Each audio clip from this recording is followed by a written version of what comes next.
الرحمن الرحیم من یرد اللہ بہ خیرا یفقہہ فی الدین او کما قال رسول اللہ صلی اللہ علیہ وسلم۔ حضرات، آج کا یہ عظیم الشان پروگرام جس میں ہم اور آپ حاضری کی سعادتیں حاصل کر رہے ہیں، پوری کامیابی کے ساتھ اپنی منزل کی طرف رواں ہے۔ قابل صد مبارکباد ہیں حضرت علامہ صبغت اللہ صاحب مصباحی، جنہوں نے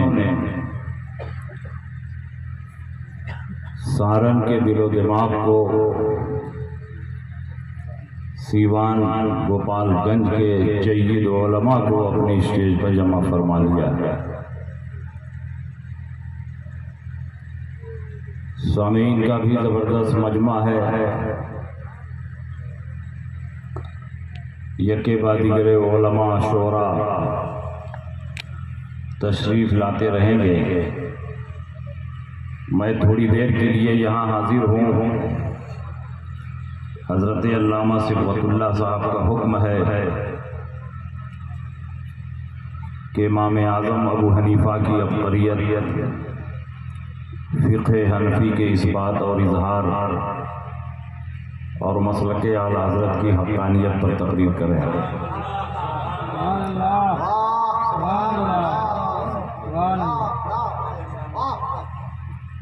نبی اکرم صلی اللہ تعالی علیہ وسلم اس دنیا سے تشریف لے گئے تو ایک ایسی جماعت کو چھوڑا جنہوں نے اپنے اجتہاد کی روشنی میں نبی اکرم صلی اللہ علیہ وسلم کے اقوال اور ان کے ارشادات کی تشریح و توضیح فرمائی۔ اور جب صحابہ دنیا سے گئے تو اللہ تعالیٰ نے مجتہدین کی ایک ایسی جماعت کو پیدا فرمایا جنہوں نے صحابہ کے اقوال کی ایسی شاندار تشریح و توضیح فرمائی کہ ہمارا دین ہر حیثیت سے کامل اور مکمل نظر آنے لگا۔ ائمہ کرام مجتہدین اعظام نے اپنی طبیعت سے اور محض قیاس عقلی سے کوئی مسئلہ ثابت نہیں فرمایا، بلکہ رسول اللہ صلی اللہ علیہ وسلم نے مسائل کے استنباط اور استخراج کے جو اصول اور قوانین بیان فرمائے تھے، اسی کی روشنی میں مسائل کا استنباط اور استخراج کیا۔ مثال کے طور پر بخاری شریف کی حدیث ہے، نبی اکرم صلی اللہ علیہ وسلم نے حضرت معاذ ابن جبل کو یمن کا قاضی بنا کر بھیجنا چاہا۔ جب معاذ ابن جبل جانے لگے تو رسول پاک نے پھر بلایا اور فرمایا، یا معاذ کیف تقضی، اے معاذ تم کیسے فیصلہ کرو گے؟ حضرت معاذ ابن جبل نے فرمایا، اقضی بکتاب اللہ، اللہ کی کتاب کی روشنی میں فیصلہ کروں گا۔ رسول اللہ نے سوال فرمایا، فَإِن لَّمْ تَجِدْ فِي کتاب اللہ، اگر اللہ کی کتاب میں مسئلہ نہ ملے تب کیا کرو گے؟ تو انہوں نے جواب دیا، اقضی بسنت رسول اللہ، رسول اللہ کی سنت کی روشنی میں فیصلہ کروں گا۔ رسول پاک کا سوال ہی بتا رہا ہے کہ ہر مسئلہ قرآن اور حدیث ہی سے نہیں حل ہوگا، اس کے بعد بھی ایک مرحلہ آئے گا۔ اسی لیے رسول پاک فرماتے ہیں، فَإِن لَّمْ تَجِدْ، اگر سنت رسول میں بھی مسئلہ نہ ملے تب کیا کرو گے؟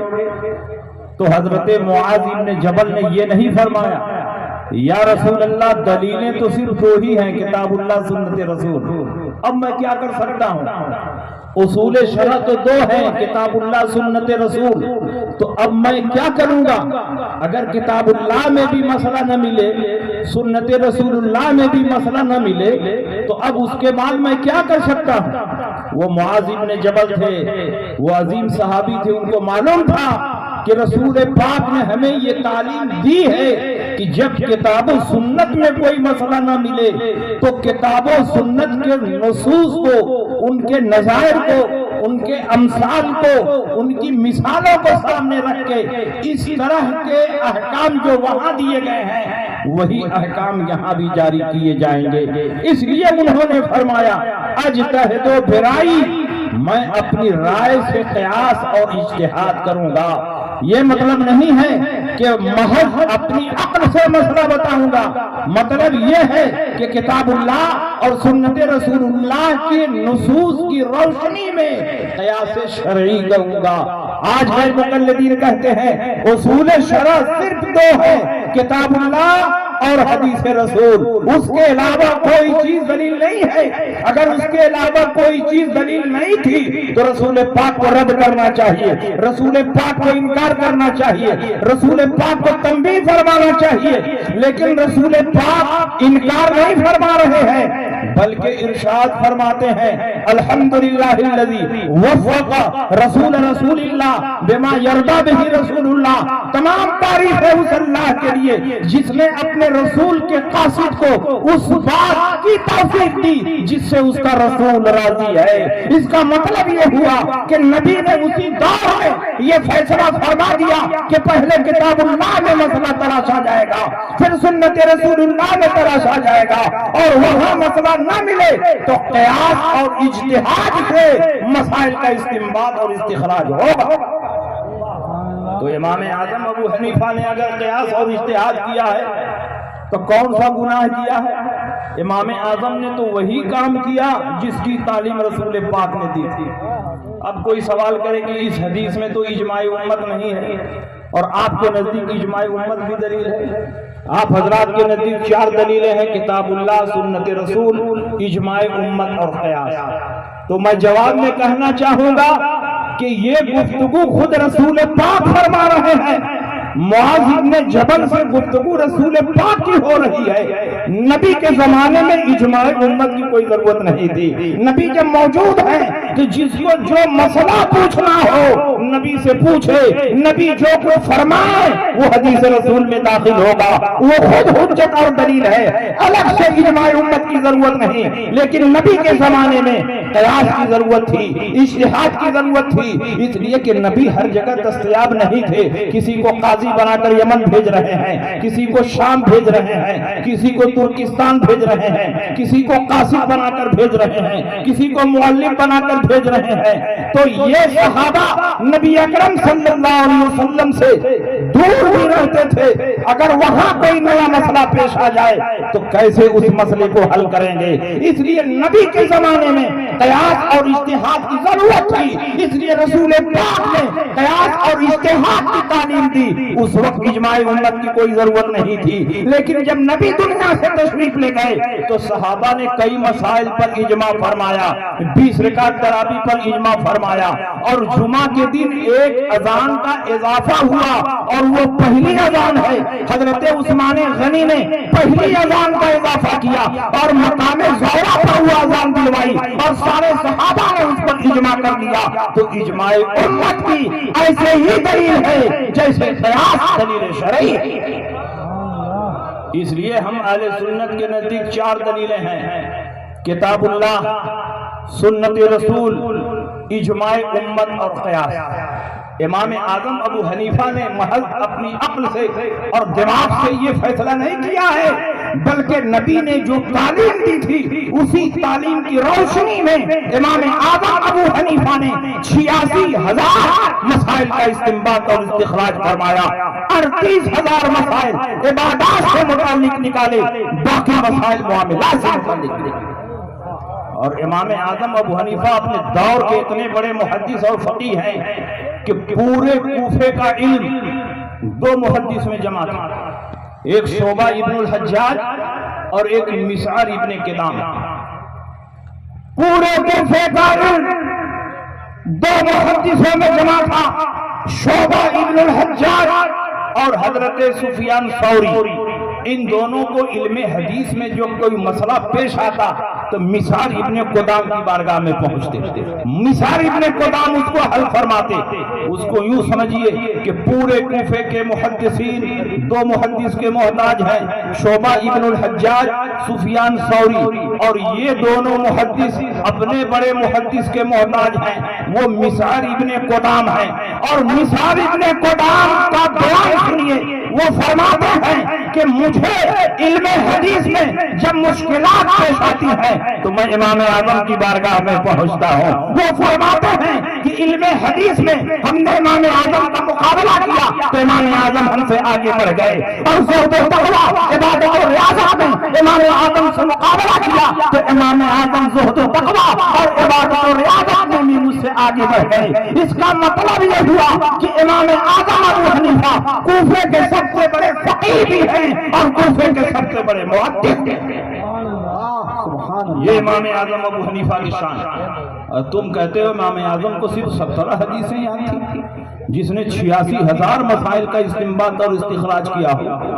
اگر ایک مسئلہ ایک حدیث کی روشنی میں نکالا تو 86,000 حدیثیں اس کے سینے میں محفوظ تھیں۔ امام اعظم سے بڑا پورے کوفے میں کوئی محدث نہیں تھا، اور امام اعظم سے بڑا پورے کوفے میں کوئی فقیہ نہیں تھا۔ امام اعظم فقہ کے بھی امام ہیں اور حدیث کے بھی امام ہیں۔ بڑے بڑے محدثین نے جن حدیثوں کی روشنی میں مسائل کا استنباط اور استخراج نہ کیا، انہی حدیثوں کی روشنی میں امام اعظم نے سینکڑوں مسائل کا استنباط اور استخراج کیا۔ اسی لیے اللہ کے نبی نے فرمایا، ترمذی شریف کی حدیث ہے، نزل اللہ عبدا سمع مقالتی فحفظها ووعاها وأداها فرب حامل فقه غير فقيه ورب حامل فقه إلى من هو أفقه منه۔ اللہ رب العزت اس بندے کو تر و تازہ رکھے جس نے میری حدیثوں کو سنا، اس کو محفوظ رکھا، دوسروں تک پہنچایا، کیونکہ ایسا بہت ہوگا کہ جو حدیث سنے گا وہ فقیہ نہیں ہوگا، اور جن لوگوں تک حدیثیں پہنچائی جائیں گی وہ بہت بڑے فقیہ ہوں گے۔ ابن حجر اسقلانی، امام قسطلانی، امام بدر الدین عینی نے فرمایا کہ اس حدیث میں رسول پاک نے امام اعظم ابو حنیفہ کی بشارت دی ہے، کیونکہ جن حدیثوں سے ان کے اساتذہ مسائل کا استنباط اور استخراج نہ کر سکے، انہی حدیثوں کی روشنی میں امام اعظم نے ہزاروں ہزار مسائل کا استنباط اور استخراج کیا۔ اور امام اعظم کے زمانے میں بڑے بڑے قاضی فیصلہ کرتے ہوئے ڈرتے تھے کہ کہیں امام اعظم گرفت نہ فرما لے۔ امام اعظم کے زمانے کے ایک بہت بڑے قاضی ہیں، قاضی ابن ابی لیلہ، ان کا اصل نام عبد الرحمن ہے، لیکن قاضی ابن ابی لیلہ کے نام سے مشہور ہے۔ حضرت علی کے مقرر کیے ہوئے قاضی 33 سال تک کوفے کے قاضی رہے۔ کوفے میں بڑے بڑے فقہاء اور مجتہدین تھے، لیکن قاضی ابن ابی لیلہ کا انتخاب ہوا۔ کوفے کی جامع مسجد میں بیٹھ کر آپ فیصلہ صادر فرماتے تھے۔ امام اعظم ابو حنیفہ رضی اللہ عنہ کا دور ہے۔ حضرت قاضی ابن ابی لیلہ کوفے کی جامع مسجد سے جب کچہری کا ٹائم ختم ہوا، عدالت کا ٹائم ختم ہوا، مجلس برخاست ہوئی تو اپنے گھر جا رہے تھے، اور ظاہر ہے کہ اس دور کا جو قاضی اور چیف جسٹس ہوتا تھا اس کی بڑی حیثیت ہوتی تھی۔ آپ کے ساتھ میں پولیس والے اور آپ کے ساتھ میں سپاہیوں کی فوج تھی۔ آپ جا رہے تھے، راستے میں ایک عورت ایک آدمی سے جھگڑا کر رہی تھی، اور اس عورت نے جھگڑا کرتے ہوئے اس مرد کو گالی دی، یا ابن الزانیین، اے زانیین کے بیٹے، اے وہ شخص کہ تیرا باپ بھی زانی اور تیری ماں بھی زانیہ۔ جب اس عورت نے اس مرد کو یا ابن الزانیین کہا تو قاضی ابن ابی لیلہ نے اپنے سپاہیوں کو حکم دیا کہ اس عورت کو گرفتار کر لو۔ عورت کو گرفتار کر لیا گیا، کہا کوفے کی جامع مسجد میں لے کر آؤ۔ عورت کو کوفے کی جامع مسجد میں لایا گیا اور آپ کوفے کی جامع مسجد میں بیٹھے اور آپ نے فیصلہ سنایا کہ اس عورت کو کھڑا کرا کر ڈبل حد قذف جاری کی جائے. ایک حد قذف میں 80 کوڑے مارے جاتے ہیں اور اس عورت پر ڈبل حد قذف جاری کی جائے 160 کوڑے مارے جائے. کیونکہ جو کسی آدمی پر زنا کی جھوٹی تہمت لگائے اس کے اوپر حد قذف جاری کی جاتی ہے. اس نے باپ کو بھی زانی کہا, ماں کو بھی زانیہ کہا اور کوئی ثبوت شرعی نہیں ہے, اس لیے اس عورت پر ڈبل حد قذف جاری کی جائے. 160 کوڑے اسی مسجد میں کھڑا کرا کے اس کو مارے جائے. عورت کو کھڑا کرا کے مسجد میں 160 کوڑے مارے گئے. امام اعظم ابو حنیفہ کو جب اطلاع ملی تو آپ نے فرمایا قاضی ابن ابی لیلہ نے اپنے اس ایک فیصلے میں 6 غلطیاں کی. آج تو شاعر غلطی کرے اور کوئی عالم ٹوک دے تو لڑنے کے لیے تیار, ان کی پگڑی اچھالنے کے لیے تیار. لیکن امام اعظم ابو حنیفہ اس دور کے قاضی القضات کو فرماتے ہیں کہ قاضی ابن ابی لیلہ نے اپنے اس ایک فیصلے میں 6 غلطیاں کی. امام اعظم نے اس کی تفصیل بتائی. سنیے غور سے, چٹکلے اور لطیفے والی تقریریں آپ بہت سنتے ہیں, چترویدیوں کو بھی سنتے ہیں. جن کتابوں کو ہم غلط اور باطل سمجھتے ہیں ان کتابوں کے حوالے کی ہم کو کیا ضرورت ہے جب وہ ہمارے نزدیک غلط اور باطل ہے تو ان کا حوالہ پیش کرنے کی کیا ضرورت ہے. اس لیے کہ اگر وہ بات ہمارے دل میں بیٹھ گئی تو ان کتابوں کی عظمت بیٹھ جائے گی, اس مذہب کی عظمت بیٹھ جائے گی. حضرت عمر ابن خطاب نے رسول پاک کی بارگاہ میں دوران گفتگو کہا کہ حضور تورات میں تو یہ لکھا ہوا ہے, اور کھول کر حوالہ دکھانے لگے. سرکار کے چہرے پر غیب و قضا کے آثار نمایاں ہو گئے. کہا قرآن کے آ جانے کے بعد تم تورات کا حوالہ پیش کرتے ہو, اگر موسیٰ بھی ہوتے تو میری پیروی کے علاوہ کوئی چارہ نہیں ہوتا, عیسیٰ بھی ہوتے تو میری پیروی کے علاوہ کوئی چارہ نہیں ہوتا. میرے سامنے تورات اور انجیل کا حوالہ نہ پیش کرو, میرے سامنے قرآن کافی. نعرہ تکبیر, نعرہ رسالت, خیر الورا کانفرنس. امام اعظم نے فرمایا 6 غلطیاں کی ہیں. پہلی غلطی یہ ہے کہ قضا کی مجلس کا ٹائم ختم ہو گیا تھا اور جج صاحب اپنے گھر جا رہے تھے. ہائی کورٹ کا جج کام ختم کر کے گھر جا رہا ہو تو آ کر کے اس کو فیصلہ سنانے کا ادھیکار ہے.